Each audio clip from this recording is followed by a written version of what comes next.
சூப்பரா ஒரு மில்க் சர்பத் பண்ணலாமா?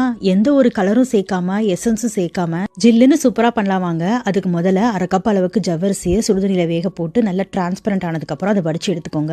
இப்போ அதை நல்லா சில் தண்ணியில கழுவி ஒரு பவுலில் மாற்றி வச்சிருங்க. இப்போ அதில் வெறும் 2 ஸ்பூன் அளவுக்கு பீட்ரூட் எசன்ஸ் சேர்த்து நல்லா மிக்ஸ் பண்ணி அப்படியே ஊற விட்டுருங்க கொஞ்ச நேரம். இப்போ அடுத்ததாக ஒரு 1/2 கப் அளவுக்கு சேமியாவை நல்லா சுடுதண்ணியில வேக வச்சு அதையும் அதே மாதிரி வடித்து சில் தண்ணியில கழுவி அதையும் அந்த ஜவ்வரிசி இருக்க பவுலில் சேர்த்து மேற்கொண்டு பீட்ரூட் எசன்ஸ் சேர்த்து நல்லா மிக்ஸ் பண்ணி ஊற விட்டுருங்க. ரெண்டும் கலர் நல்லா ஒட்டட்டும். இப்போ அடுத்த ஒரு பவுலில் 1 கப் பால், 1 டேபிள் ஸ்பூன் கார்ன்ஃப்ளோர் சேர்த்து நல்லா கட்டி இல்லாமல் கரைச்சி எடுத்து வச்சுக்கோங்க. இப்போ அடுத்ததாக ஒரு 1/2 லிட்டர் பாலை நல்லா பாயில் பண்ணி பால் நல்லா கொதிச்சு பாயில் ஆனதுக்கப்புறமா அதில் நம்ம கரைச்சி வச்சுருந்தோம்னா அந்த சோள மாவு அதை இப்போ சேர்த்துருங்க. இது நல்லா பாலுக்கு ஒரு திக்னஸ் கொடுக்கும். எக்ஸ்ட்ராவாக நம்ம கண்டன்ஸ் மில்க் எதுவும் சேர்க்க தேவைப்படாது.